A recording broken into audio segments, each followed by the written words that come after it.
We actually had a fire. It was a good fire. About a week or two before our third child was born. We just burnt the whole thing down. Not a good idea at all. So it took a while to rebuild it, and that was August, was it? Yeah. August, September, and we had it rebuilt and open by Christmas. So that was a time out. Who spotted the fire? Who had the first? Oh, we were having dinner with, my folks were out having a dinner with us, and this is before we had the pole house built, which were down the low. And we jumped on my dad because he's a smoker. And we said, Dad, have you left the smoke happening somewhere? Mm-hmm. And pulled the curtain open and we looked out and she was away. She was just burning. Because being a kiln shed, it was tinder dry. And it just went up like that. It's incredible. And we rang the fire brigade, and the fire brigade took ages to respond because it was Ha Fire Brigade, and there was a high sea. It was a storm happening, and the rain, and it was just pelting down. And they couldn't hear the siren, so it just didn't work. So they were ages getting to get the fire out, and so pretty well demolished everything. It was crazy. Is it one of those things that you don't forget the feeling? Like could you just If I smell smoke now and I can't find the source. My neighbours know that. They know if they're having a bonfire or rubbish fire or something, they always ring. Say, we've started this. It's okay. Yeah. And that's 1984. Yeah. A long time ago. Yeah. 1984. Yeah. How old were you, Pedley? Oh. Tiny tot. Wow, no. Sometimes I feel like I'm 120. So today you're an old soul. I would have been a young, would have been an old man then in 84.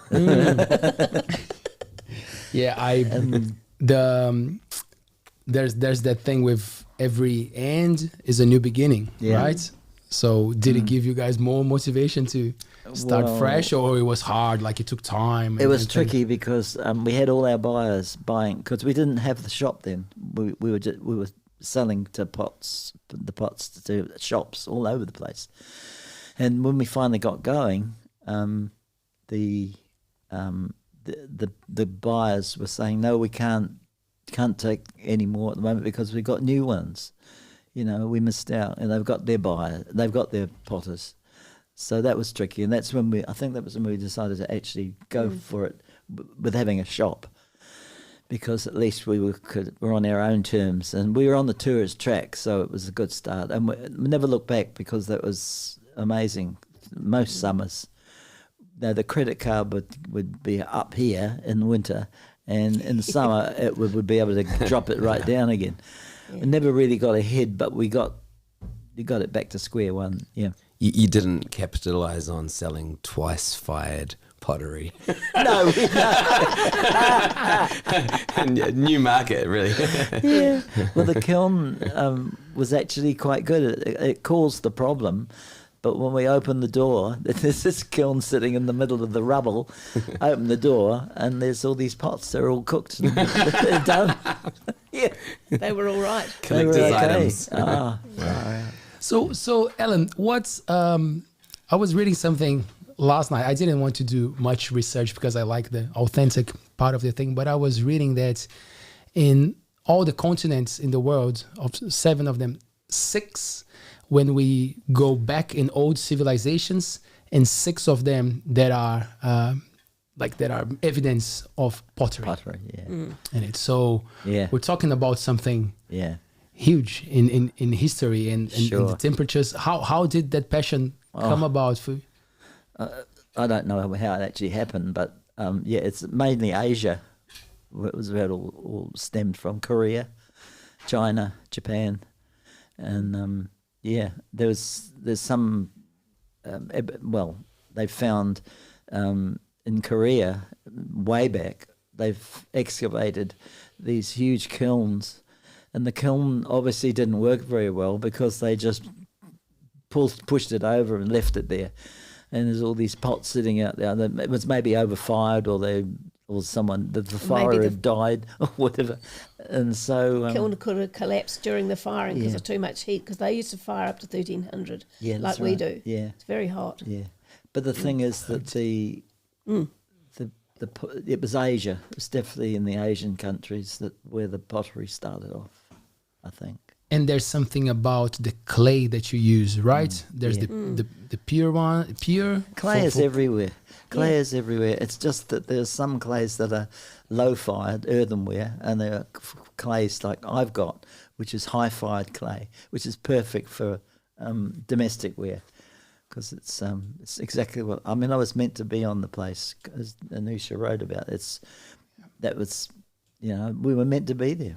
What do you call it? Serendipity. Yeah. Yeah. Right. I wrote a song called Serendipity. How does it go? Yeah, I don't know. Not one you kept then. I've got it somewhere. Oh, you should finish I've it. got files of bloody bits and pieces. But, yeah. Is it something about the purity, like of how pure the clay is? Like if there's less sediment or something that makes it special and easier to work with, that the area helped you guys? Well, clay's made up of lots of chemicals, like lots of like feldspar, fire clay, silica, in different proportions. And earthenware has got more minerals in it that melt at a lower temperature. So your red clay is like that, and that melts quite early on. And whereas my clay that I've got is high fired. And where am I going with this? So it's good. It was quite good, wasn't it? It's good information. Yeah, I enjoyed that. Well, a lot of potters are still buying made-up clay, and I think it used to be everybody dug it out of the ground and then they made whatever was suitable where they lived. But these days, if you buy clay from a potter's supplier, it's mostly made up from a balance of chemicals that they've decided that potters want high-fired or earthenware, and they make it up like a recipe. And it's really nice. Somebody called our clay wild clay just recently, but it's just, we throw it as is. Yeah. I know Barry Brickell was very envious of our clay, but he used terracotta clay because that's what he had on his property. And this is what we have, which is exactly the same as the Nelson clay we used to buy in by the ton. Was it a good time for networking when Barry Brickell was doing his thing and you guys doing your thing? Because the Coromandel is quite prolific, for well, it pottery. was, yeah. There was a lot be. of potters. Used to be even more? Not so much now. Right. Like in the Artiscape, which we were involved with, there's I don't know what the numbers are, but about 3 or 4 potters in a whole lot of painters. They're mainly painters, and it's not, even now, it's coming a lot better because people are more aware. They've seen that movie on the BBC program about the Great Pottery Throwdown. And he's not fond of game shows. I don't like the concept of the film, but it's made it very popular with the people because they can see, that's how it's done. Right. And so people come in and they say, can we have lessons? Do you do lessons? And I said, well, no. I'm not really I didn't like school, and I'm not interested in watching someone try to make a pot. But if you are a potter, even an early one who's only just started, I'm very happy to help them. But I'm not going to sit them down and say, now this is what you do. Yeah, novelty potting. Yeah, exactly. And they always want to make something like a milk jug or a casserole. I say, I want to make something like that now. How long does it take? Well, I don't know, 5 4 or 5 years. It's just the way it is. I think about, I'm a musician. I think about, we're musicians. Yeah. The number of times too people say, I wish I could just pick up the guitar and play like you. That would be really handy. Yeah, exactly. Like, wow. Yeah, well, it's not like that. The 10,000 hours before that. I never just was able to pick up the guitar and play. No. It's all that time before. That's right. I wasn't a natural either. How the heck do you get all that clay out of the ground? What's the process? With a big shovel. Right. And it's not that hard. It doesn't take much. Shoveling it into the barrel with water, mix it up, comes into a slurry, then it goes into a vibrating sieve, which I've got down in the clay pit, and it goes through, gets the stones out, and then it goes into a filter press, which is a handmade thing. It's a It's pretty old fashioned, but it works. And the water's pressed out of it. Then you unpeel it after a week, and you got clay. It's brilliant. Wow. Yeah, it's so good. And we bought it off a guy, Owen Cobb, in the 80s, and it was $600. And he'd made it himself. Wow. And it's still going. I love going out to your pottery studio. I love how everything is homemade. Oh, yeah. I think it's just neat. There's art and everything because it's like it's not from Pottery R Us suppliers. It's all here's bits of tractor and bits of someone's gumboot. I know what you mean. Broken shovels and broken shovels. It's wires and fan belts and it's a bit Heath Robinson, but it all works, and that's good for me. Not a big outlay of money. Yeah. Nowadays, with things being available in abundance, and you find everything everywhere, and you can go to shops, and it's all there. What value does something like made out of clay and the pottery? What makes it so special actually when it comes to the quality of it? After the lockdown finished a few years ago now, as soon as it was over, we had so many people come through the shop, and they were looking to buy something that they could pick up and really appreciate. Yeah. They didn't want this plastic stuff. They were stuck at home with all the plasticky stuff, and they wanted something that they tactile that they could pick up. So since then we've done really well. It's pretty slow this winter, probably because of the road's not through or anything like that. But it's just we've done very well actually. I'm really pleased. Hey, it's gone really well. And you were at the front, Julia, of the shop, welcoming. If I'm home, I'll do it, and if I'm not there, he does it. Come in. No. Do come in. Are you local? You got it. Where are you from?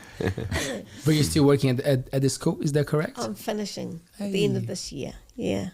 Congratulations on the journey, eh? Thank you. Yeah. 34 years. 34. Yeah. Often, a lot of people who are craftspeople say there needs to be a breadwinning spouse somewhere along the line. And, I've got one. helped. Yeah, well, it'll be interesting to see how that goes. But yeah, it does, because I'm really getting a bit frightened and scared about the whole thing. She's going to be there all the time. I can deal Should we with cut to a commercial break? But she'll be there in a nice sort of way. Do you do some pottery yourself as well? I do a small amount, yeah. Yes. But often I'm just the second pair of hands for what he's doing. She does good stuff. Smooth them along, Yeah. Keep it going, fetch and carry. Yeah. Sort of thing. Is it a physical work the time that you're modeling, or like that you working on it, or before the behind the scenes, the getting the clay, like? Yeah, it's not too hard mixing it in the clay. I've got it sorted, so I'm doing everything by gravity. The mixer's at the top, and then it goes into the vibrating stuff, and then it goes down into the film. It's all done by gravity. But the actual making the pots isn't difficult. Isn't hard work. It's just in the past years I've had arthritis, and I can't make, especially medium pots about this high, I can't make them as easily because the stupid fingers go and poke it in the wrong direction. And it's alien. Then it becomes abstract. No, you gotta sell it something else. Yeah, but it's too abstract for me. Ashtrays, man. There's no market for ashtrays anymore. No, we're a non-smoker. Yeah, we make them. Yeah, we can do that. But the actual making of the pots is actually quite okay. I quite like it. I can do big platters easy, but making a cylinder like this is a challenge, because this finger's poking out that way, and it's not supposed to do that. It's naughty. So just make it. You were tying a rubber band around it to keep it in place. I was, but that didn't work either. So I thought it did for a while. And the music, big part of life, right? So the Hamilton County Bluegrass Band. Yes, it's been around. Around. How many years? When did we start? 67. Wow. Yeah, quite a long time. And yeah, we still play, every so often. Not very often, because we've got the age group of people listening. The older people have disappeared now. So there's not so many of the people that really can understand what we were doing in the early days. So there's not so many of them, but it still fires up pretty good. It's got a lot of energy, even though we're a bit decrepit. We can still put on a show. We did one with Whitianga a couple of years ago. Anusha was involved, and it was great. It's really good. I'm trying to work on another one, but they're being a bit slow. Paul's still slow. He's terrible. He's not good at doing any advance help to get something going. He just wants it to come to him. Sorry, Paul, I shouldn't say that. You guys are legendary, though, in New Zealand music history for that folk and bluegrass. You guys are actually New Zealand musical legends. Well, we were very lucky in that we caught on to this music. We were playing folk music, and we caught on to this bluegrass, which sounded, because we were doing Kingston Trio, because it had a banjo in it, and we liked that, and it was folky, and that was, but when we heard the Beverly Hillbillies and the banjo playing in that, the drive that it had, that's what we wanted to do, and that's what we said. And so was it that actual tune when you that tune had a Beverly Hillbillies? Yeah. Oh yeah. Yeah, it's massive. I learned Foggy it on Mountain Breakdown. Yeah, I learned that on guitar. Yeah. It's interesting, isn't it? Yeah. But it was also another interesting fact was that we had the Banjo Pickers Convention, which was started by a folkie, Mike Grace. And that was in 66, I think. This was the first one, 66, 67, in Te Rapa in Hamilton. 67, yeah.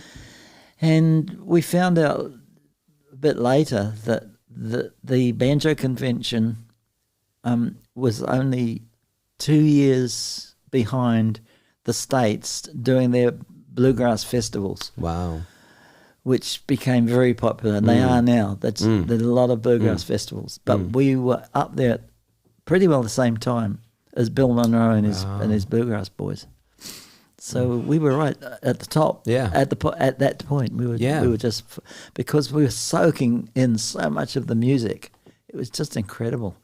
You couldn't get enough of it, Me with my trying to work out an American accent to sing the songs, and Paul with his banjo. It was a great time. Funny that there are so many jokes about banjo, and you said banjo convention. I'm like, wow, it sounds like what's coming after that. Let's put it this way: you wouldn't want to be an accordionist walking in a banjo convention. No. You're in the wrong place, buddy. Turn around, get out. Was that the music that you guys would listen to at home when you were kids? Was that? Oh, not kids. No, it started about the time they started playing. Yeah, because I was a year older than you, eh? And when I got to New Zealand, and it was in the late 50s, early 60s, I just loved the music coming out of the early rock and roll stuff. It was brilliant. Couldn't get enough of those sit around, and my dad was helpful. He didn't play drums. He didn't have a drum kit or anything, but he had some drumsticks, and he would play rhythm and stuff with me. And except I wasn't playing guitar then; I was just listening. It was all that sort of stuff, I think what So you're talking about Bill Haley and the Comets, and not bluegrass at all. Yeah. That came after being a folkie, We Yeah. were just But the thing is, the rock and roll had the drive and the offbeat, and at the time, folk music was Peter, Paul, and Mary, and it was very sweet and very soft. And suddenly, in come the Beverly Hillbillies, and that drive. I it think was the drive that picked helped you us. up. Yeah, it was Yeah. so offbeat. interesting. Oh, to hear. it's you know, it's the preceding punk rock. You know, punk rock later on had that drive, that attitude. Oh, yeah, yeah. I mean, it's all one Yeah. big. What was it music. called? Country music with overdrive. Something like that. Yeah. And what memories do you guys have of like the classics like Bob Dylan, Beatles at the time? You know, like when those things started to happen and you guys were something like share some cool memories, some things that you. Well, the funny thing is that we were so absorbed with what we were doing with the bluegrass that I missed out about 5 years of early rock and roll All right, interesting. and songs like that, you know, because we were focused on what we Wow, were you doing and we weren't listening to the radio at all. But when you did get into Beatles, you noticed they had the harmonies, Oh, which is Beatles what had bluegrass had. Bluegrass has 3-part harmony, sometimes 4, and the Beatles had those harmonies. So you could actually do a Beatles song, bluegrass style, and it worked brilliantly. People were saying, "What?" Yeah, I've you just could. seen a face I can't forget. Yeah, Those songs. good harmonies. Nice. Yeah. That's what they had in common. And was it something at the time that you guys could live by doing it? The music, was it paying the bills? Yeah, we did it for 5 years. 5 years full time. Wow. Touring around New Zealand, how many times can you go round without repeating Yeah, yourself? yeah. That's why musicians go to Australia About, and get round there. we went on this Joe Brown tour, Country and Western and tours. the guy Joe Brown, he used to run these Miss New Zealand shows, and then he'd do a country and western show. That's what he called it. And when we wanted to bring our wives along, he said, "No women, no. Had enough of them." So we had our own car and we just travelled, apart from being in the bus. And that's where we saw, what's his name? Eddie Lowe. You heard of Eddie Lowe? Eddie Lowe. He's apparently he was supposed to be blind, and but he could play snooker really well. Some funny bits, honestly. And we do these shows on Joan Brown tour, and we had little skits in between, because that's what you did in those days. You'd play music and then there'd be skits and stuff. And I remember John Grinnell being the mailman, sitting on a hay bale on a saddle, you know, being the mailman must get through. and we had these. We'd got onto these little aeroplane, rubber-powered little aeroplane things. So we'd be in the wings going, and they go. It We was the just bows so and much arrows. funny. It was the bows and arrows, you know, the bows with the suckers on the end of it. And Eddie Lowe could hit the Yeah, he was fire. pretty good. Yeah, he was. Yeah, so So he could see enough. He could see enough. yeah, could see He was enough. legally It was blind. obviously, Right, yeah, right. yeah, crazy. So yeah, yeah, it was, Would you think about the performance? Like, would you plan? Would you guys sit down and think, like, because usually musicians work on the set list, right? Oh, yeah. Yeah, we do But that. like when it comes to the performance side of things, was it something that the group would have a think, and like how you would look, how you would communicate on stage, and all the thing? Yeah, I remember going. We were travelling from Wellington back to Hamilton, and we had a guy called Len Cohen. He was not the Leonard Cohen. Well, he is the Leonard Cohen actually, but he was a lovely guy, and he's still not in. He lives in Adelaide now, and he's got. He was a mouth. He was really good at talking about bits and pieces. And we went past this clothing factory in New Plymouth or somewhere. Darvaston, Levin, Levin, somewhere. yeah. And he said, "Hang on, guys, I want to go and we'll get and sell some shirts." And he went in and he said, "Now we've got this." I didn't go in, but he went in and he apparently came out with about 5 different coloured shirts from this place, and because he'd given them a spiel about, you know, we've been in Country Touch and we're doing this and we need some shirts. So will you sponsor us? And yeah, he came out with all these shirts. So we're dressed in either blue or beige or whatever. And Orange paisley. Orange Remember paisley. that? Wow. Yeah, I know. It was pretty saucy. But he was lovely, and he's an Australian. He's a great guy. He's been out a couple of times, and he plays dobro in a bluegrass band. Wow, cool. So yeah, he's still playing music. I feel like performances back then, I grew up, my dad's a drummer, and I grew up seeing bands had been doing it for a long time too.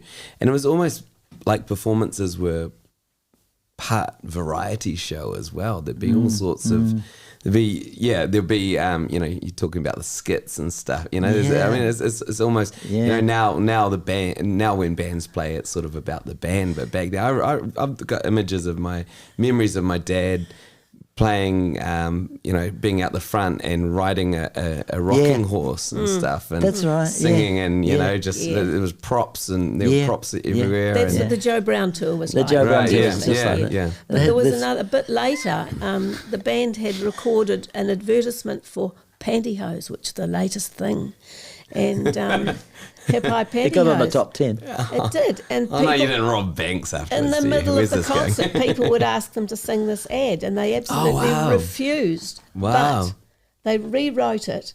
Instead of being hip-high pantyhose, they neck-high long johns, and Alan and Paul put long johns on under their trousers with the belt that dropped the trousers down at the end of the Wow, song. fantastic! Wow. And we did the song with the different words, and then at the end we had these weighted belts, and we just went like that, and the band would go onto the stage floor.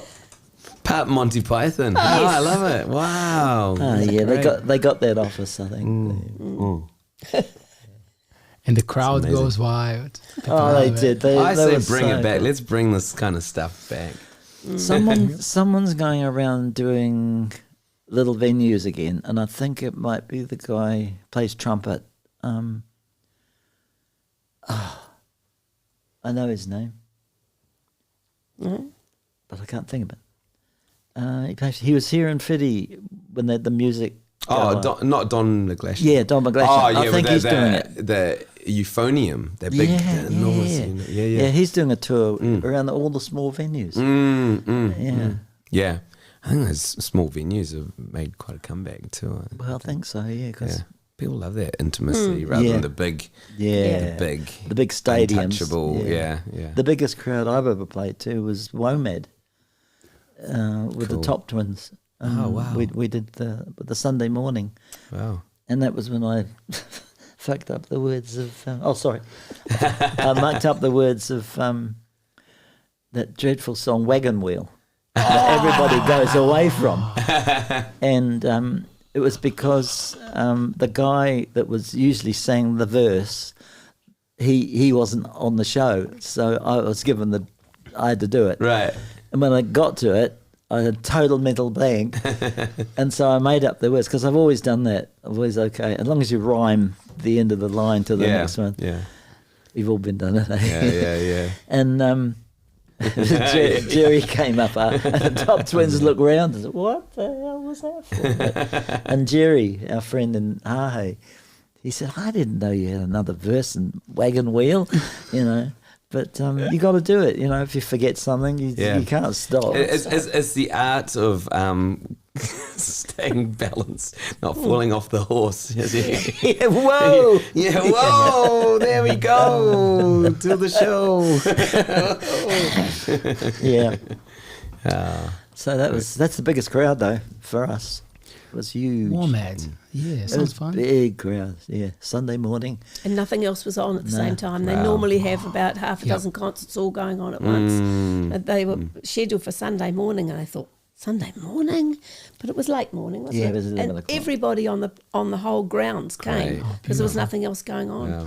Yeah. Beautiful. We went Good to time to WOMAD. make up the lyrics to one of the most requested songs.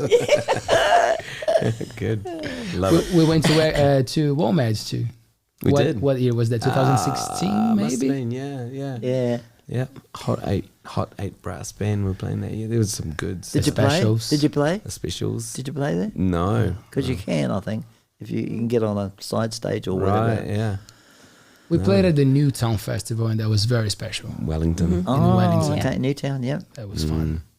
These Yeah. big festivals, they have something special about it. Eh? Yeah. Just the Yeah. They atmosphere. do, yeah. But the small ones, I think they go different feeling. Yeah. Like, because then you're connecting with that person right in front of you. Right Right. in front, yeah. Paul was good at when he was on stage and we'd be playing. He would eyeball people. I could never do that. Yeah. I was up there. I can sing, I know my words, that's it. But to eyeball someone and smile at them, and I couldn't do that. Yeah. Yeah. It put me off. It's hard. Yeah. But he could do it. Yeah. Yeah, it's a funny thing performing. I don't like wearing sunglasses because I like to make the connection, but then I can't hold it. I'm like, half the time, I might as well have sunglasses on because half the time I've got my eyes closed and try to remember the words. Yeah, it's a It's funny crazy, thing. isn't it? Yeah, funny. What about you, Julian? Do you look at the crowd? Do you focus? Do you what's your thing on stage? No, I look out over the crowd like Alan does. Yeah. When we were playing in I was playing in the rock and roll band for a while, and we used to play in Tairua. Went back when there was a rugby club there, and the mill was working, so a lot of young people. And I remember a few gigs there. There was a girl who always used to like dancing up the front. There's always one. But she was dancing out of time, and I just could not. I just had to look at the ceiling. Yeah. She just pulled me right out. Not helping. No, and I hadn't been playing very long. It was just hard. Yeah, but once the mill closed, the young people left town, and there was no rugby club, and it's gone. Oh, they got the rugby club, but they won't. They have now. No more. Yeah. Where were you guys before the Coromandel? Hamilton. Hamilton. Yeah, because I'd got finished with the music. We'd all tried to settle down, and Paul and Colin carried on, went back to Australia. But we set up. I was working. I didn't know what I wanted to do. I didn't want to get a proper job, so I did selling agricultural spare parts for a couple of years, and it was going nowhere.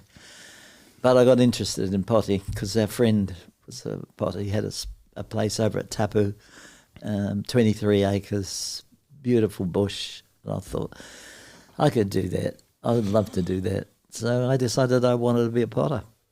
And he taught me, and he was a great teacher because he didn't, once again, like when I'm talking to people who are learning, I don't sit down and do this, do that. He would show me the rudiments, how to centre and to maybe pull a cylinder. And then he'd bugger off, and I'd just be practicing. He said, weigh out 24 balls of clay, all the same, and just try and get cylinders and make them. And so it took about 3 trips, I think, over to Tapu. And then I said, right, I want to be a potter. So Wow.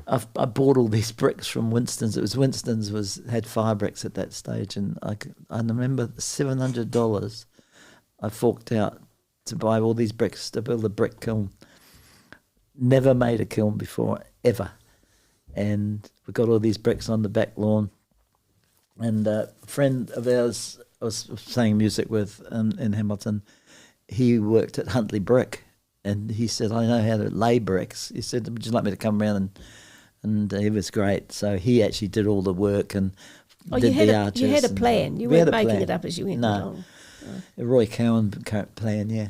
And yeah, we got the kiln up and running, and first firing was a total disaster because the glaze that I was wrapped in, that I got from Bryce, was written down wrong when I was transferring it into the book. One of the ingredients was totally wrong, so I ended up with all these glazed pots which were shiny, not what I wanted, and they run on the shelf, and it was hopeless.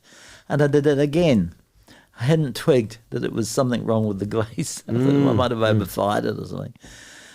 So, and then the third time I got Bryce over, and he said, "Oh, you've got this wrong. This is not 10, it's 100." And so got that sorted, and then we were away. We had the firing, and we had it working properly. It was a glaze I've just developed again because I love it. It's called a dolomite glaze, and it's semi-matte, and it's a yellowy brown. It's a very 70s colour, but it's beautiful, earthy, and very nice. Yeah. So where was I going with that one?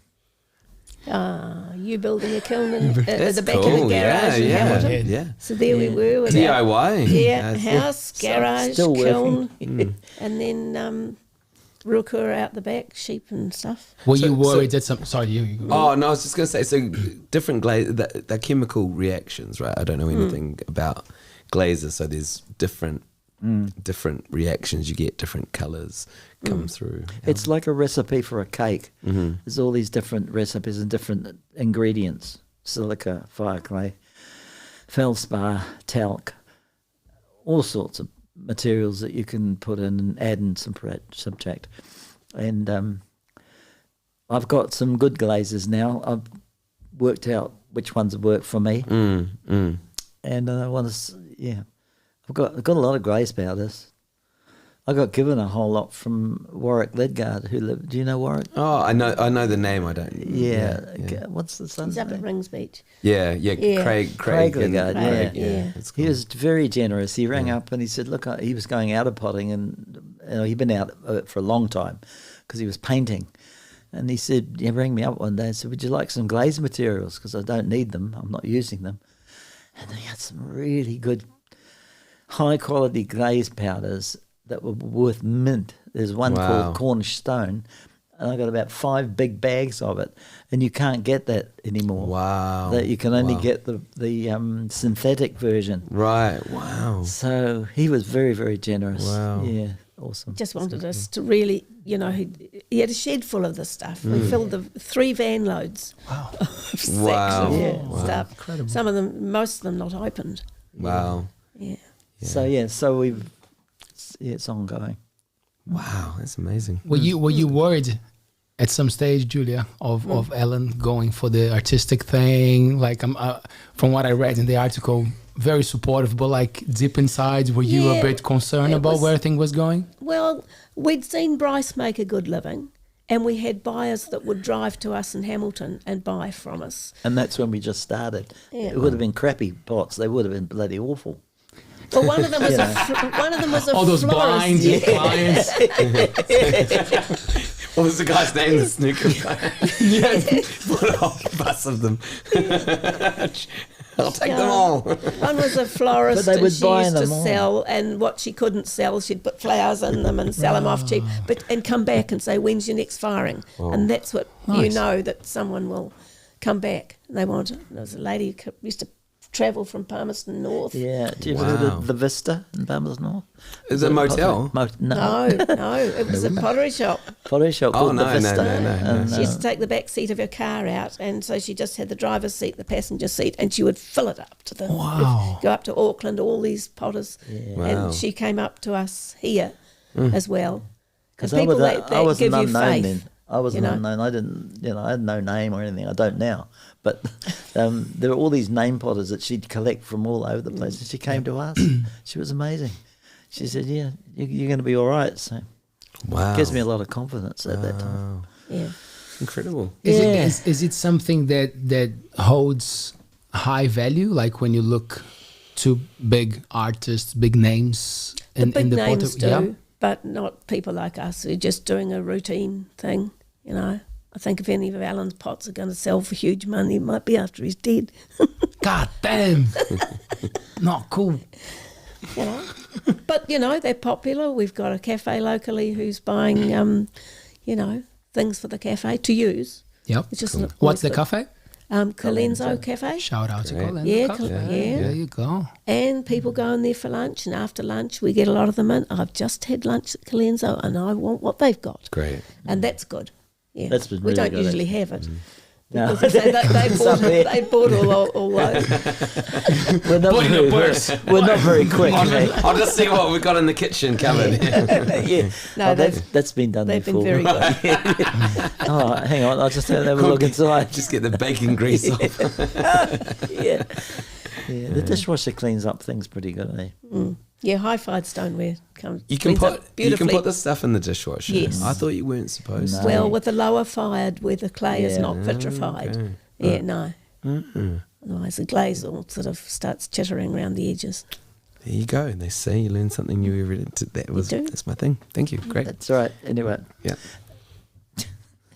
And it is good to learn. My work is done. Thank you, guys. How many mistakes did it take for you guys to know all these things that you know now, right? Like how many processes and trying. And we knew it right from the start. We were okay. Well, we followed a lot of Bryce's advice. Yeah.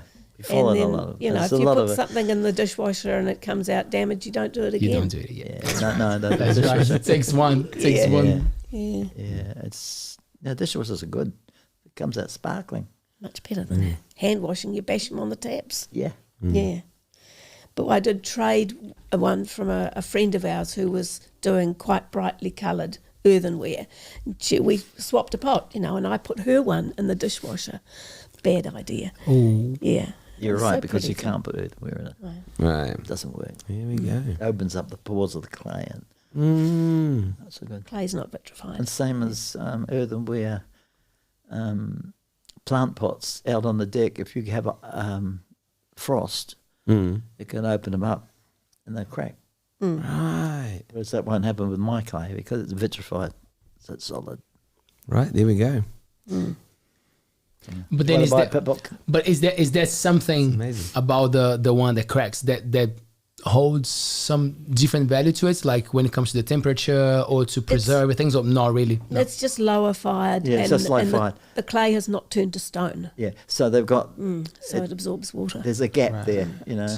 It's not like under fired, but it's fired. Yeah, it is under fired, and so when the frost hits, you know, The ice expands. the ice expands, so it goes into the little minute cracks, and that's when you get the cracking, which is not a good look if you want your plant pot to stay in one whole. piece.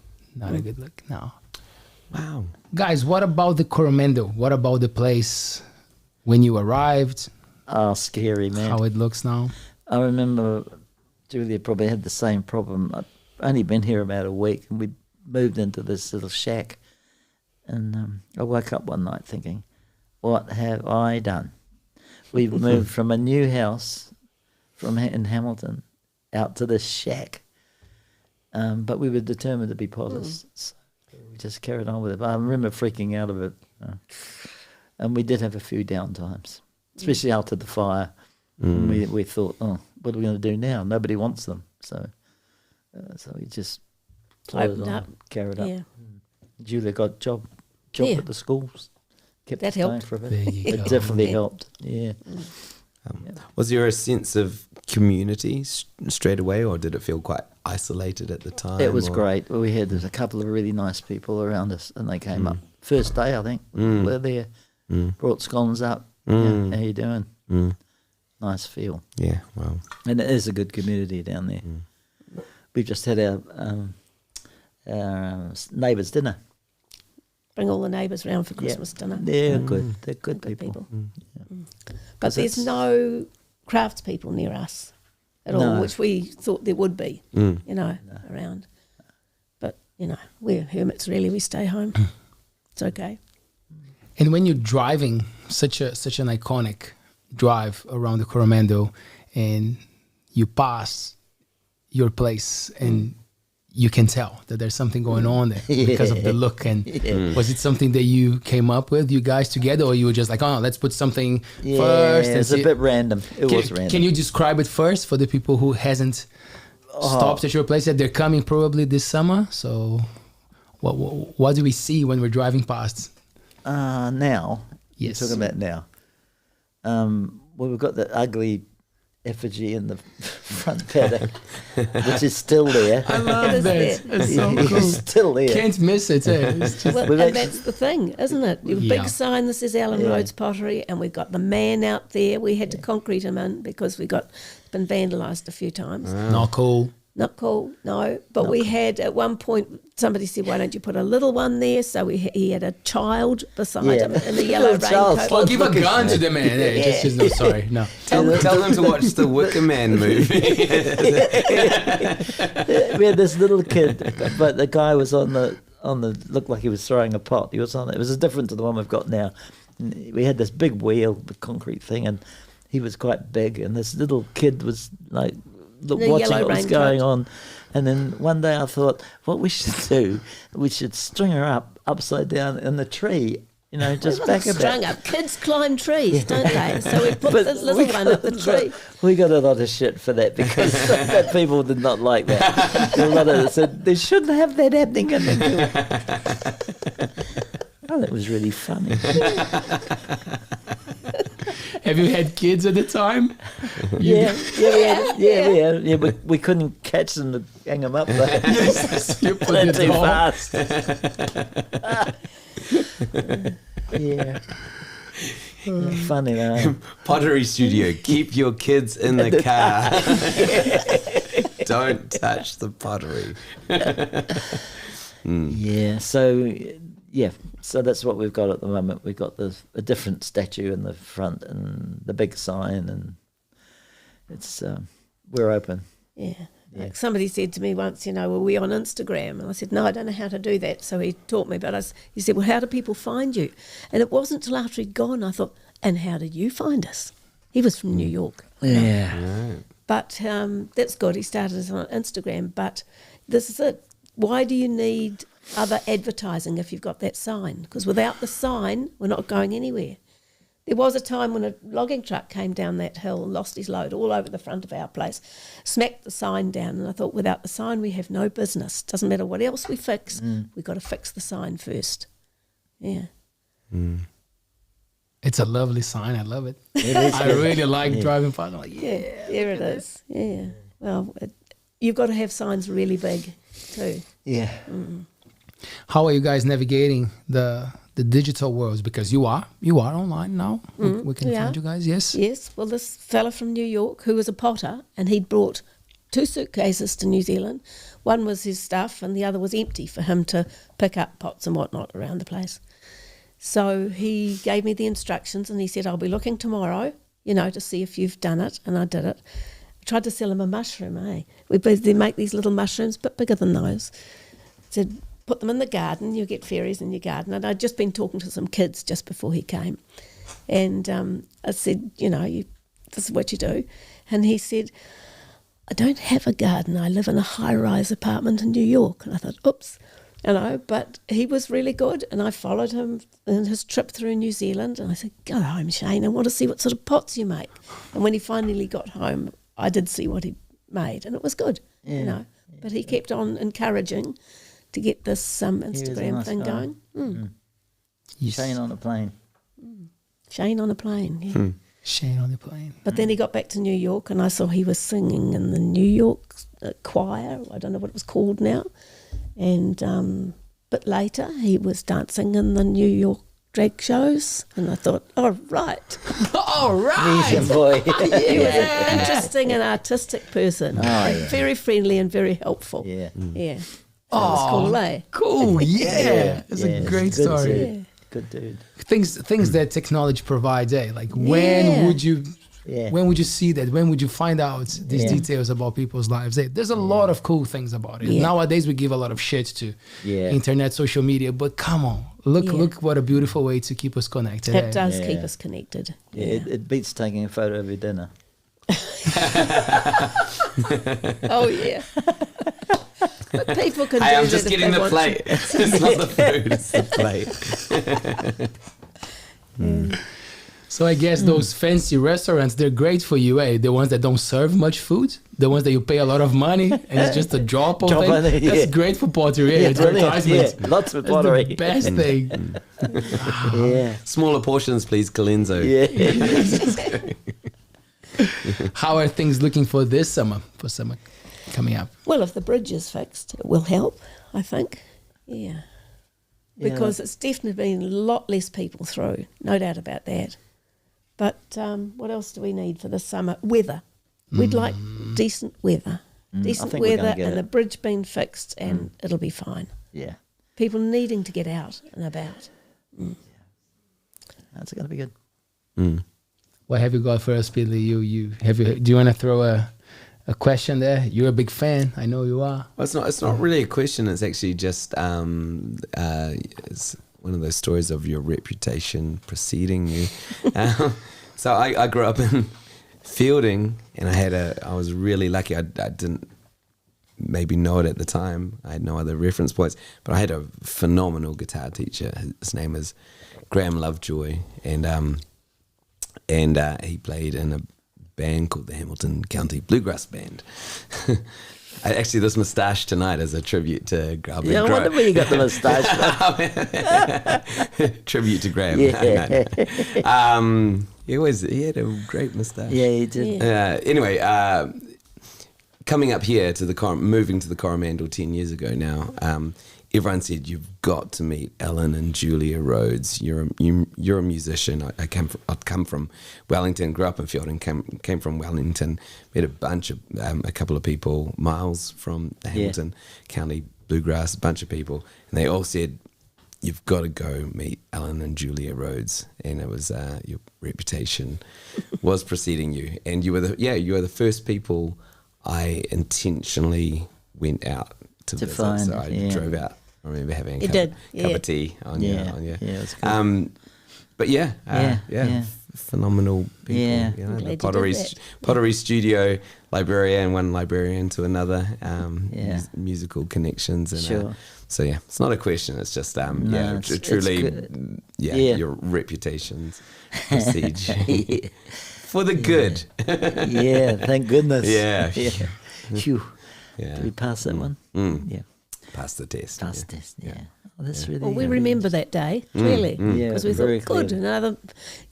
Did you introduce yourself as a guitar player or a mandolin player? Did you play mandolin then? Yep. Yeah, I've been playing. I actually played it more then than I do now. Did Graham show you a few licks? No, but he put me onto the mandolin. He put me onto the So you were talking about. It was really cool. You were talking about you listening to rock and roll in the 50s. Bill Haley and the Comets and Buddy Holly and that 50s rock and roll, and then going into folk and then into bluegrass. Well, I'm maybe another generation out. Anyway, I started with rock and roll music, and then Graham Lovejoy, my guitar teacher, would always, just in a gentle way, he sort of influenced me with the folk and the bluegrass, obviously.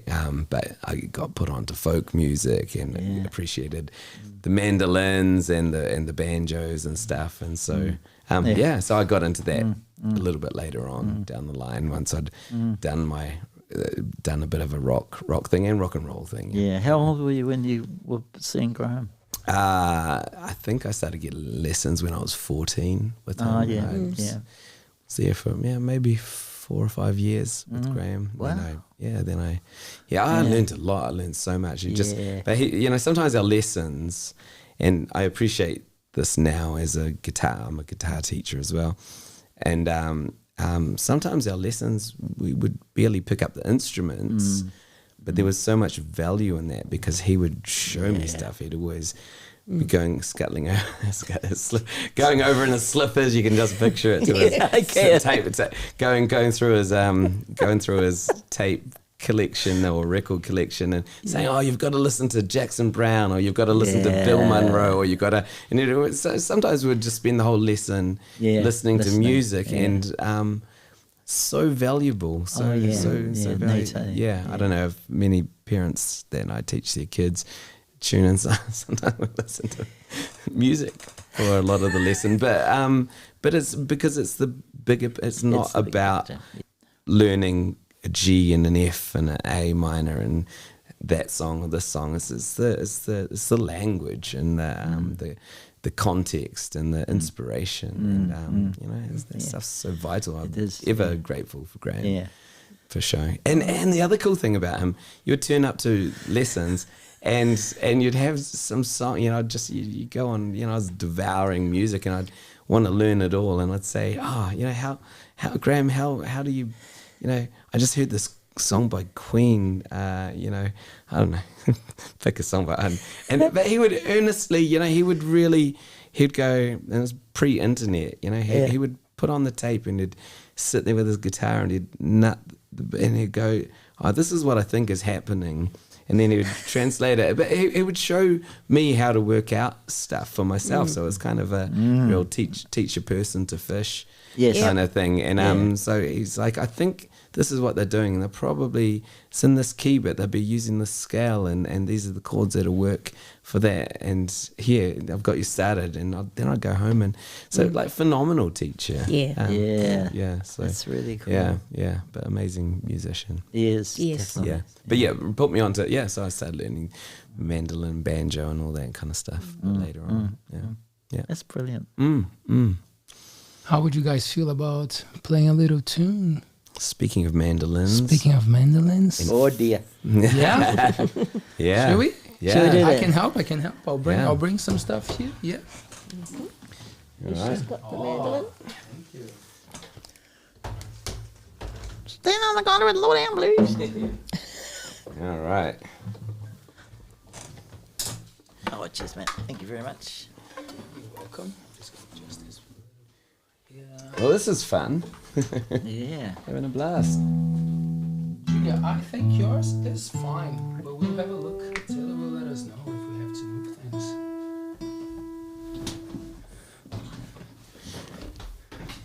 Ellen, do you want me to play a chord on that and just check everything's sounding good, or you're That would good? be a good idea. You want me to hold yours too? Yes, please. Cool. There's nothing to... And for the people who don't know, Julia, you're a bass player. Yeah. Is that your first instrument? No. The first thing I played was guitar. Didn't get very far with it, but I did. Yeah.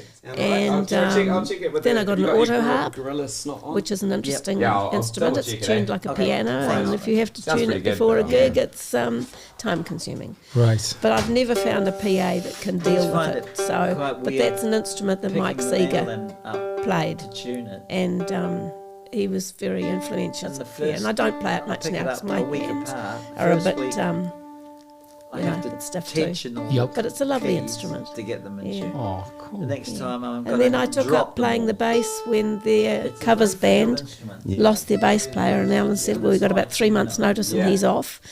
So he taught me a minimal way just to get away with what I could get away with in a covers band, basically. Yes.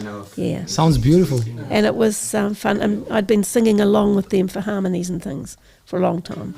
Not in a performance way, but I knew it for could a be done. treat. Yeah, oh, cool. Stu, I don't think you, I don't think I you're need fine. those. Nah. Can I have the woods, please? The what, I'm sorry? The words. Woods. Oh, yeah, The yeah. voids.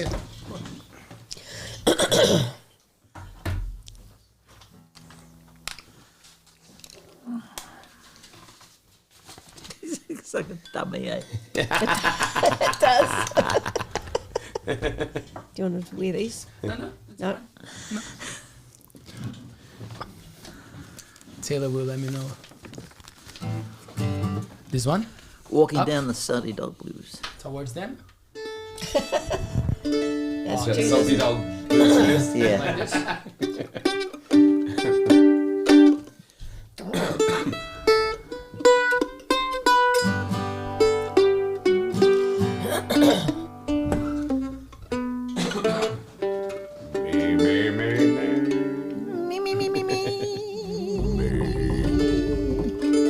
Professionals, kids. That's how they do it. Right there. I think so. Yeah, hang on. Hang on. Hang on. Still. Oh, can that go that way? Oh yeah, the old arm rest. That's all right. I got it. Right. I'm onto it. Do you need to blow your nose in? Yeah, I think I will. Yeah. Stuff. I'll get in there. No, we're not in These a old. rush. How cool is Stu? Look at this. It's happening. Pretty. It's fantastic. Love it. Eltsville. It would have been great if you just kept pulling. Yeah. I have to remember that for the next show. Yeah. With a bunny rabbit at the end. So miles and miles of hanky. Yeah. Tummy goes down and down and down. yeah. Cheer gets lower and lower. Oh, yeah. All things are possible. You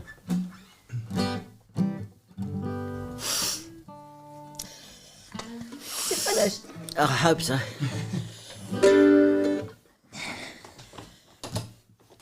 Yeah, sorry about that. That's all right. I'll get round.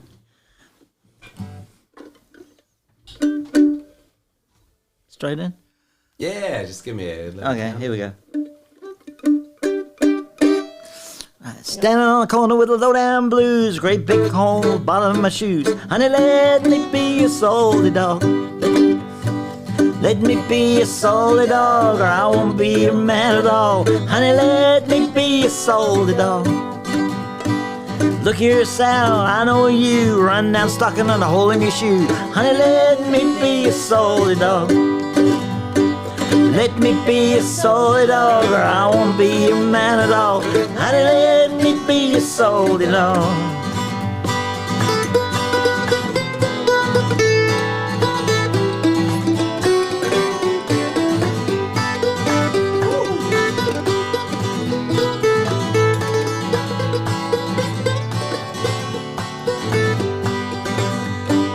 Look here, Sal, I know you, run down stocking and a hole in your shoe. Honey, let me be a solid dog. Let me be a solid dog, or I won't be your man at all. Honey, let me be a solid dog. Down in the wildwood, sitting on a log, finger on the trigger and eye on the hog. Honey, let me be a solid dog. Let me be a solid dog, or I won't be your man at all. Honey, let me be a solid dog.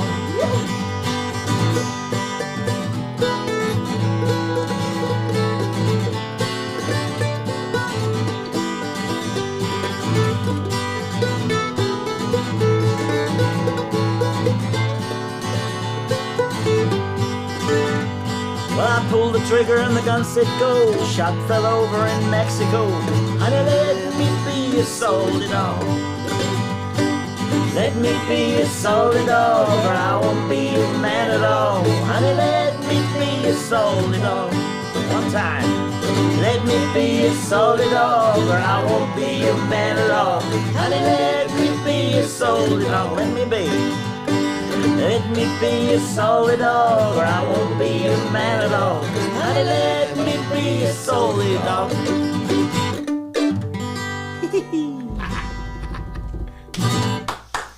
Yeah. Let me be your solid dog. Oh, yeah. Are we going to do the other one straight away? More. Yes. Oh, All right, should we do an another? encore? Yes. We can Okay. Just a tiny bit. It's going to roll away. down. Just a tiny Yeah, sure. Yeah. And knock it off Here's the a table. Bob Dylan song. We all know who he is. He just lived down the road from me. I'll kick this one off. Get this pick sitting in the right place. Sarah, I need a rivet to go through my thumb. Walking down the line. 2, there.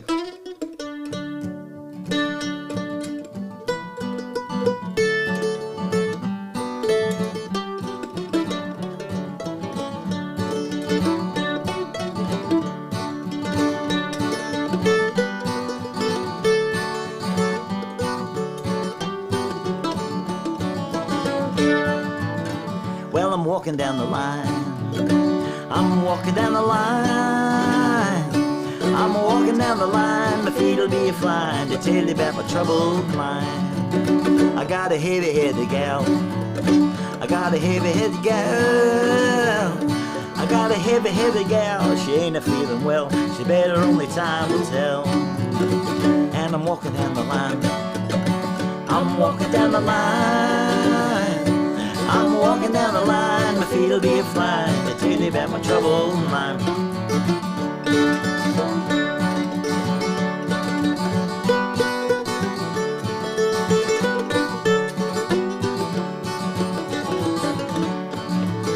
I see the morning morning light. I see the morning light. Well, it's not because I'm an early riser. I didn't get to sleep last night. And I'm walking down the line. I'm walking down the line. I'm walking down the line. My feet will be a-flying. They tell you about my troubled mind. My money comes and goes. My money comes and goes. My money comes and goes and rolls and flows and rolls through the holes in the pockets of my clothes. And I'm walking down the line. I'm walking down the line. I'm walking down the line. My feet will be a-flying to tell you about my troubled mind. One time, well, I'm walking down the line. I'm walking down the line. I'm walking down the line. My feet will be a-flying to tell you about my troubled mind.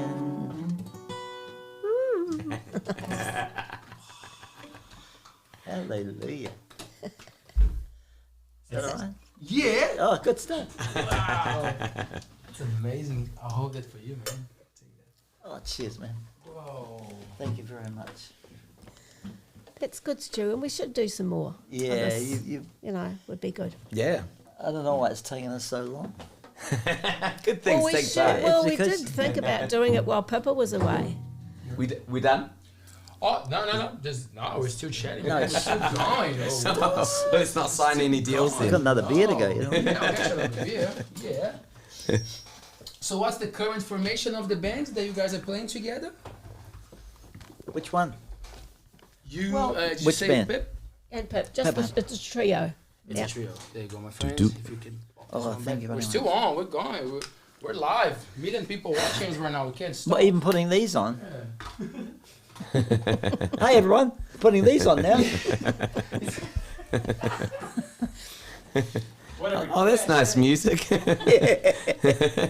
can't hear what you're saying anymore, but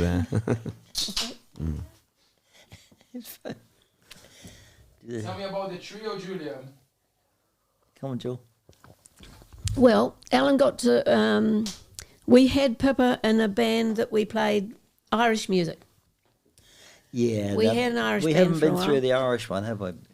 The Irish band was a fully equipped 6-piece. machine. Wow. Really was brilliant. We had a lovely fiddle player, and I was a fantastic mandolin player in those days, and I could play mandolin fiddle tunes. And we had Rob, who was a Kiwi, but a good mimic, and he just sounded Irish. He just did the Pogue songs. You've done some Pogue songs, and he had that persona with that. And we had you on bass, and Pippa played guitar, and Boren, she was playing Boren. So we had quite a good band going there, and we had about 2 or 3 years. We played at Eccentric. Through the river Yeah. dance sort of time. So We had- right. We had a monthly gig at Eccentric. Eccentric, Oh, yeah, cool. and that was pretty good. It's full on. Well, thank you, Stu. And so Should I drink this? when somebody left, Pippa came in. You don't, when, someone else will, sir. yeah. Was it when Oh, it's lovely. Melissa left? Pip came in, Thank you. Cheers. Yeah, I think so, yeah. and she'd been a folk guitarist, just doing pretty finger pinging things, and we said, no, you got to play harder. So she learnt to do that. So when Alan found he couldn't play the guitar anymore, she became our go-to guitar player for the trio, and that's worked well. Her guitar playing's improved enormously, and she sings lead mostly on these songs that we sing. Yeah, she sings a little lead. Sings a lot of lead. This is lovely. And we've got the 3-part harmony thing going. Sometimes we do it unaccompanied, and it's good blend of voices. It's nice. How is that acceptance thing, Ellen? That your fingers are not doing the same thing that they used to do, but you can still sing. You can still do different parts of the vocals, songs. no problem. It's just just a bit of a slight issue with my fingers. I think a rivet. Yeah, I mean, I can still play, but I know that I'm not playing to my full potential, No. and that's what gets me down a bit. But having people playing around me is great. It's gonna be good with you. Because I can feel that strong feel. Some music coming on. Because I've always liked that strong rhythm. Yeah. Always. If you can't do it yourself, somebody else can have to do it for you. I used to be a really good bluegrass guitarist. What? What do you mean used to be? You guys are, as you were saying, legends. And things change with time, right? So you start to appreciate different things about performers as they age, the way that things change. It's true. It's too magical. True. I thought of taking the B string off of the guitar because it's the C chord that doesn't work. Right.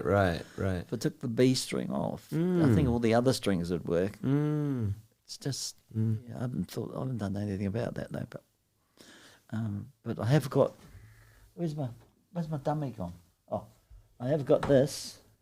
It helps me tune the mandolin. That's fantastic. That is cool. You were saying that just arrived in the post today. Today. Is that right? It's so good. Good timing. It's great. Everyone needs one of those actually, but yeah. And he's also given me an idea. I tried it tonight, but couldn't work it. A rubber band that you double up on it somehow, and it holds the pick. Just a rubber band. Right, yeah. But I think the rubber bands are too big that I've got at home, so they don't work. But I'll pursue that one as well, because I put the sticky stuff on, but it's... Oh, it helps. It does help, yeah. Yeah. Well, that's better than my idea was maybe to put a pick on a mic stand and then strum the mandolin. Yeah, that's a good idea. There's always someone smarter than you, so I think a rubber band sounds much better than Well, I don't know about rubber bands. But I don't know about rubber bands either. It's good. I'll see him sometime and we'll sort it out. Yeah, but can I ask also about the band that you had? Your son was in. Yeah, little Davey. Yeah, little Davey. Davey. Yeah. He was a great little drummer. Yeah. How many piece was that band? It was 4-piece, wasn't it? 5? You, me, the drummer. It's 4-piece, I think. Hang on. Hey, Colin. Don't forget Colin. Colin. Oh, of course Colin. not. Colin Reid. Yes. He was something else I thought again. it was something you said before that reminded me of Colin. So there'd been a few drummers in that band, but Colin was the one who did most of the lead singing, didn't he? And sometimes he played keyboard, occasionally rhythm guitar, but he used to act out every song. And people, and I used to keep the calendar, people would ring up and say, "Are you the band that's got that singer?" Yeah. So it was called Incognito. Wow. Yeah. And nobody obviously knew who the hell we were. But if we were the one with that singer, he was the one who, people remembered. I haven't seen him sing for a while. Yeah. He's a real recluse now. He doesn't do much, I don't think. Okay. But he's definitely... But he gave his everything. He went with a suitcase of stupid T-shirts and he would change every bracket because they would be wringing wet. He just gave everything to the song, It was funny when sometimes he'd be changing. He didn't wear any underpants. He'd be changing his trousers, and all the fishing tackle would be hanging down. But he was so funny. He didn't care. He's such a funny guy. Still, the bookings kept coming. Yeah. Are you the band with they have the guy that changes his pants? But he was... We've got a work function. We've got a hen's night.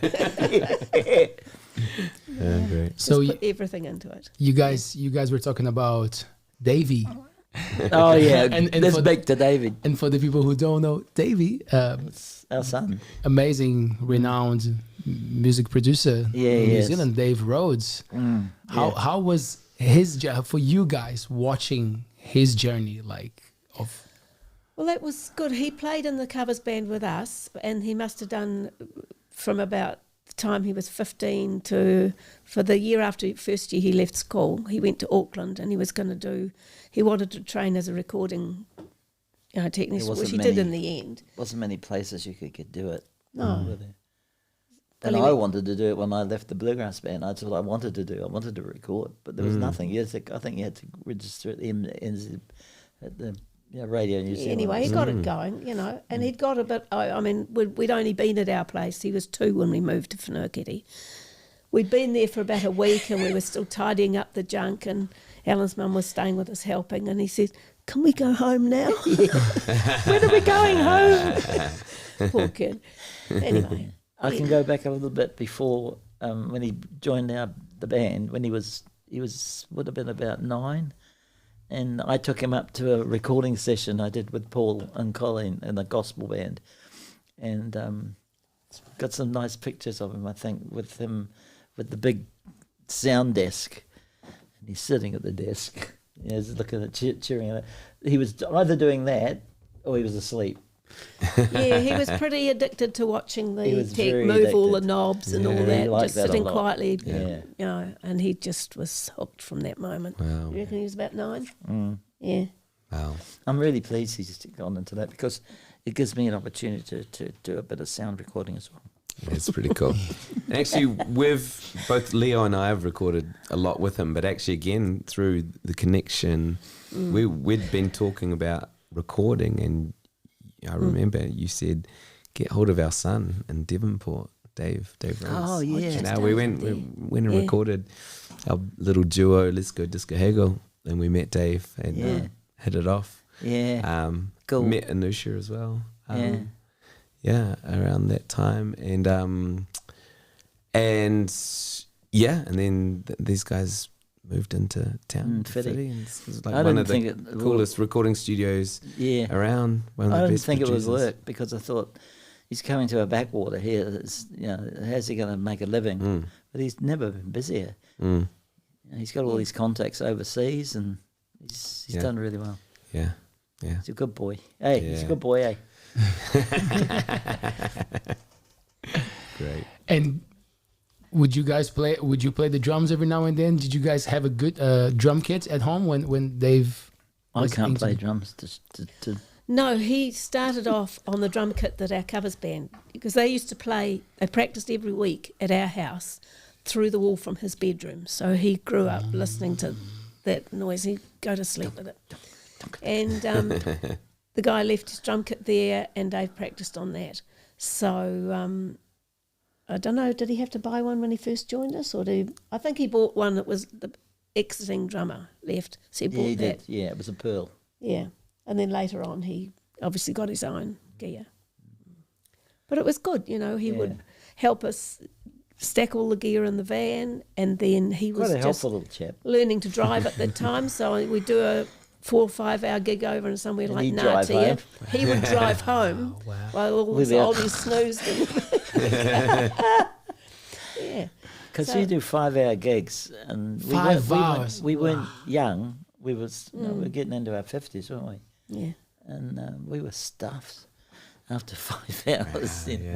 Hard work. I always remember playing a gig, and I must have said at the beginning to the guy hiring us, we play from whenever to whenever. Or do they hired us for 4 hours or whatever. That was the wrong thing to say, because it took ages for them to get up and dance, and then when they finally did, he wanted to just keep going. He said, you said whenever to whenever. So that was a bit of a disappointment, really. But never mind. We got paid. we always laugh about it. It's always one more song. You played for 4 hours, 4.5 hours, whatever. No. And people are like, one more song, one more song. You know, you're collapsing. I mean, in one way, it's fantastic because people are appreciating what you do. But on the other hand, it's hard flipping work. It is hard work. Yeah. I appreciate watching you guys at the jams, the jam nights, and when you guys perform, because there's that energy element that I'm a big fan of.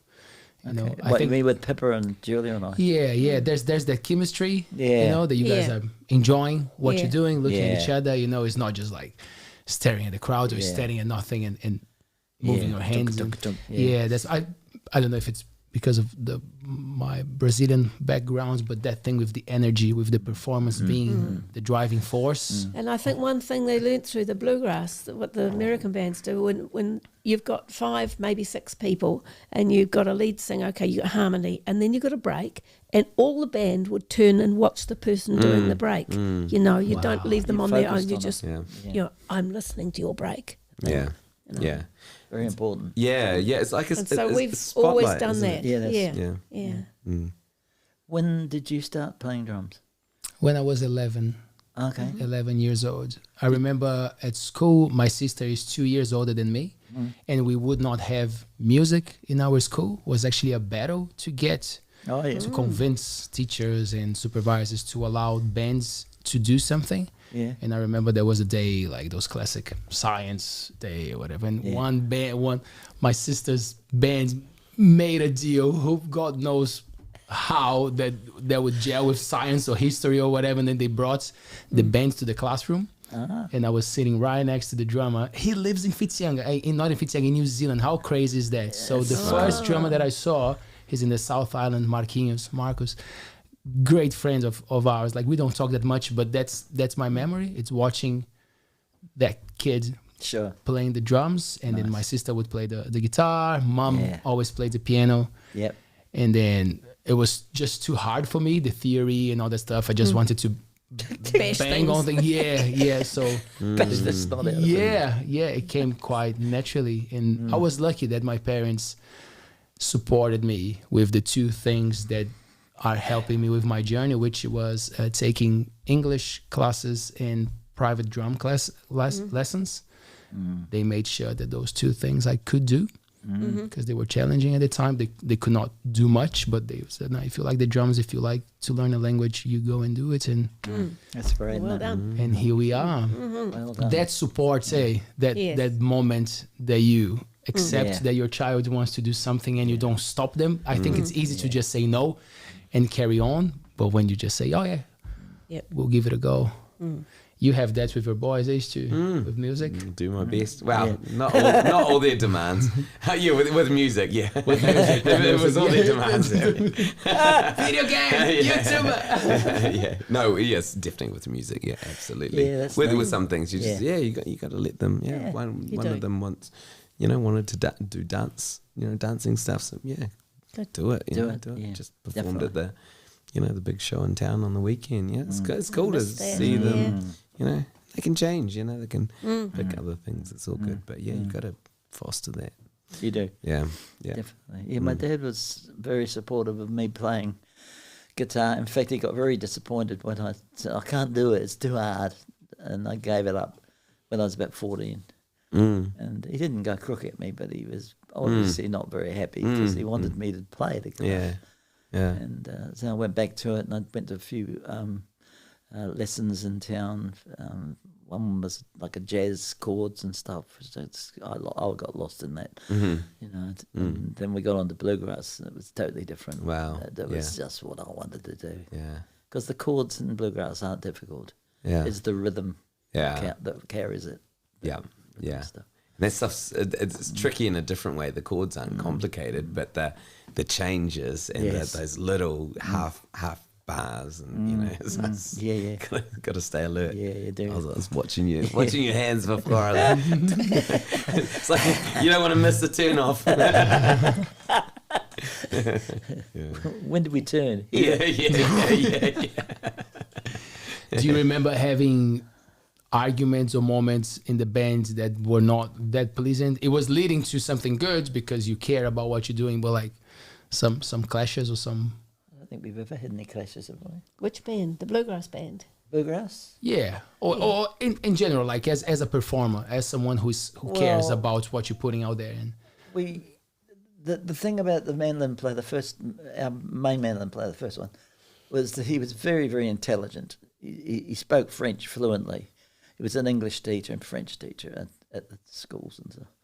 And he would really piss us off because his knowledge of music harmony, that's where we learned harmony, because he went to King's College in Auckland and they had choirs, and he knew the parts that you had to learn. And because we just liked the sound of the banjo. We didn't care about it. And I definitely did not like fiddle when we were starting off. I thought it was a terrible instrument. But I've come to love it because it's such a cool instrument. But in the early days, Dave would come along and he'd teach us the harmonies and that. But his persona, his personality was just not a good one. But domineering, I think. Domineering and spoilt, I think. And he wasn't a team player at all, and we found that out, didn't we? At the end, he was an alcoholic, and he was just annoying to be around. It's just, so that was the only problem. All that perfectionism and all that stuff didn't help. No, when much, it's the later years when the alcohol took over and he was drunk on stage, and he'd been told by the people running the tour that there was to be no drinking on stage. You do what you like afterwards. And they had to come up to the band, and in the end they said, "Oh, I'm really sorry, but we've fired your mandolin player off the tour. Can you go on without him?" You know? And it was that bad. No Keith problem. stepped in. He was straight in. I think Paul had seen it coming and had warned Keith this might happen. So the tour went on, and when it got to Hamilton, where Keith lives, he had to step in that day and do their section of the concert, which he did very well. Yeah. But it was nerve-wracking. Tricky. It's for the music, eh? Yeah. It's for the good, right? You don't want someone Yeah. that is not helping. Worst thing is when you're not comfortable, especially on stage. Hey, that feeling of there's something wrong. You got to have complete trust in your You do, phone. definitely. Yeah, That's why jams. I'm always a bit skeptical about big jams. You know, like I love doing them. Yeah. But you never know what you're gonna get. Yes. I think you're like that too. I'm the same. Yeah. I don't do jams very well. And there's a misconception that it's a space that you can go and do whatever. Yeah. And I feel like it's the opposite. I feel like the good musicians, they know that much that they can go and be relaxed and do something simple. Yes. You know, otherwise it's because it starts to get on me. Like I'm on drums and then it's messy. And then I don't know what's going on, and then my drumming is not good, and I'm like, I'm actually not enjoying this. Why are we doing this? So a little bit of structure and a good, even if it's like a 2-minute conversation before you start a jam, it can save the jam, eh? Absolutely. Yeah, you're right. Absolutely. Again, you're only as strong as your weakest member. And Exactly. Yeah. So No, I was never awesome, a great but- fan of jams, really. And especially going on, never having a practice or something. Just wouldn't do that. I want to say a big thank you to all of you guys because this is very special. This means a lot Hey, to thank have you. all of you Yeah. here tonight. What a beautiful atmosphere and so much knowledge, so much passion that you guys carry with you. And again, is that thing with the simplicity. Yes. It sounds like, you know, You can do it. everyday people, but like you guys have so much knowledge and so much to offer. So nice. I really appreciate having thanks. you guys and And Stu you've for got accepting as well. You've got an awesome place here. I mean, well done. Yeah. Yeah. Thank you. You're going very well. Thank you. Great to play some music as Yeah. well. Thank you. Yeah. And we'll do more. Let's do it. Yeah. Yeah, I feel like it's was a good way Stu, to get you in. Yeah, I think Come on, so. Stu. Yeah, good well, to we've me. been floundering a bit with my playing. It's not the end of the world, but it would be nice to have a solid, backup people. You're right. And I can go home and suck my dummy. Yeah. And tune your mandolin as well. Great. Put your earwax back in. Yeah, I've done that before. When you're Well, in it works. I don't think we could finish this without a banjo joke. A banjo joke. Awesome. Oh, God. Hell. Oh, have you got one more song? It's up to these guys. The crowd is asking. Yeah. Anusha, they said we got 2, and now look at this. Now they look at each other like, now we need 3. I'm just working on That's the. okay. I'm working on the joke. Yeah, you used to What's the difference between a banjo and a trampoline? You take off your shoes to jump on a trampoline. Hey, how do you know if a banjo's in tune? You don't. Great. All right. Well, Okay. We got that half. off. We got 50%. Yeah. yeah. If you've got a tune, and you've got a key, I'll follow you. Okay. It's up to you, sir. Okay. King? Yeah, why not? Yeah, I'll get it. I'll get it for you. Yeah. You guys just stay there. Do I have to keep these on? Up to you. You don't have to. Comfortable without it. You know. Something straightforward. Yeah. We won't do the complicated ones. Ellen, we've never I think practiced. it's better if you don't keep the headphones, so you have more freedom to. Yes. Oh, what's that noise? So while Stu gets ready and I adjust my microphone, I'm just gonna do a couple of things before. That's right. We just have to think of a song. Yeah, you guys can think of a song.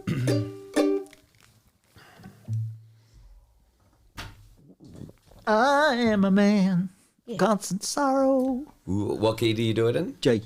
G. G.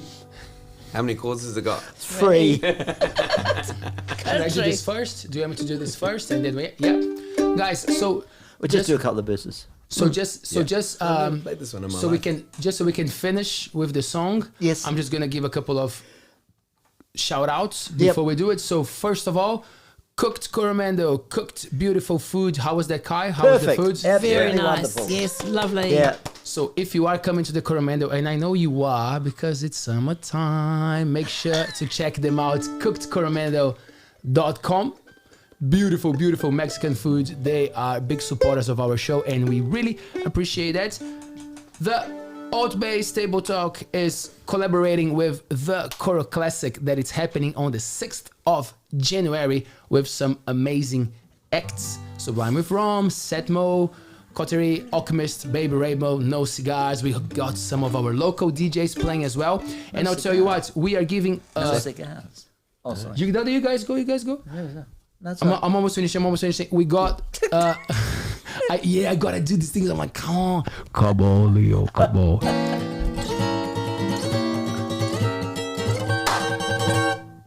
Double pass giveaway. So the question is, thanks to we've been playing together for 10 years. I want to do So that. if you go on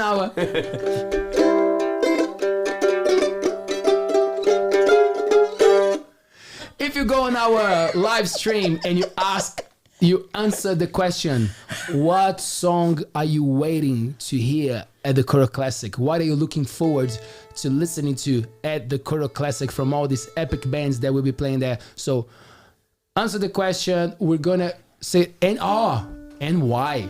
And why is that song so special for you? So you go on our live stream, you comment there, and you have until Tuesday to give us an answer. And then on Tuesday, we're gonna give the double pass, my friend.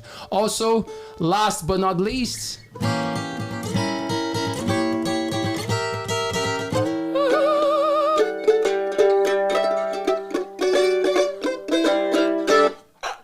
Coromandel magazine, beautiful community magazine made by the community to the community. We always support local artists. Look at this beautiful thing. Roy Mata Taimana, our dear friend.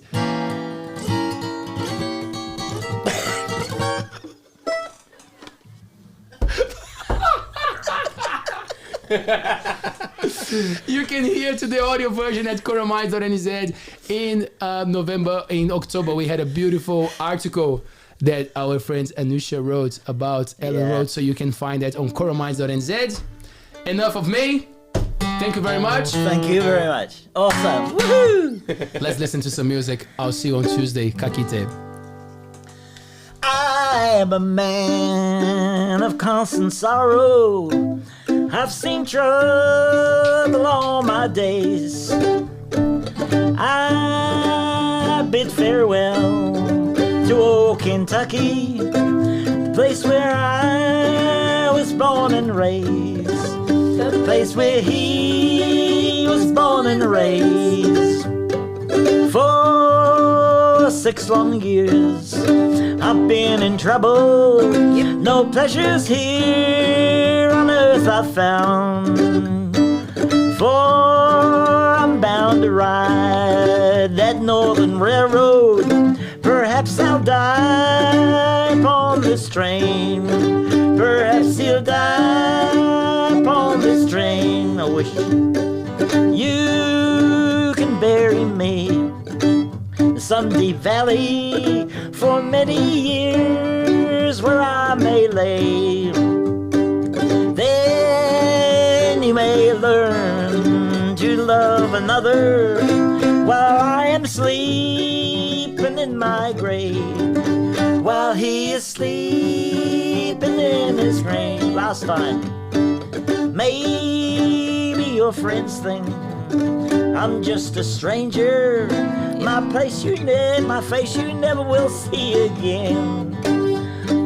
But there is one promise that is given. I'll meet you on God's golden shore. He'll meet you on God's golden shore.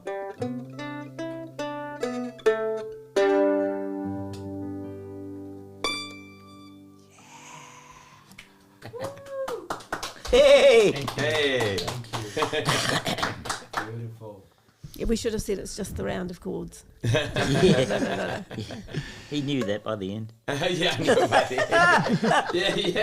Yeah, I've never actually, I've gotten this far in life and I've never actually played that song. Let's have a beer. Thank you, right. team. Yeah, let's have a beer. Ciao. Yeah. Oh.